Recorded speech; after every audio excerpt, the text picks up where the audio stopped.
காங்கிரஸ் ஆட்சியில் தாழ்த்தப்பட்ட மற்றும் பழங்குடியின மக்களின் மேம்பாட்டிற்காக பல்வேறு நலத்திட்டங்கள் கொண்டுவரப்பட்டதாக நிதியமைச்சர் ப. சிதம்பரம் கூறியுள்ளார். சிவகங்கையில் நடைபெற்ற தாழ்த்தப்பட்ட மற்றும் பழங்குடியின மாநில மாநாட்டில் கலந்து கொண்ட அவர் இவ்வாறு தெரிவித்தார்.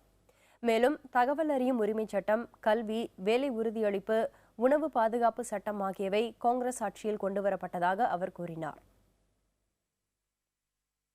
ராஜீவ் காந்தி அவர்கள் பிரதமராக இருந்த காலத்தில் சிவில் உரிமைகள் பாதுகாப்பு சட்டத்தால் தலித் மக்கள் மீது இழைக்கப்படக்கூடிய வன்கொடுமைகளுக்கு முற்றுப்புள்ளி வைக்க முடியவில்லை.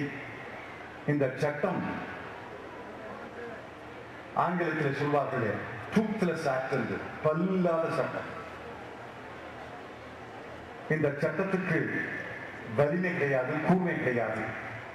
இந்த சட்டத்தை திருத்த வேண்டும், புதிய சட்டத்தை இயற்ற வேண்டும் என்று 1989 prevention of atrocities act, Dalit மக்கள் மீது வன்கொடுமை தடுப்பு சட்டத்தை கொண்டு வந்தது காங்கிரஸ் அரசு, காங்கிரஸ் தலைவர் ராஜீவ் காந்தி என்பதை மறந்துவிடக்கூடாது.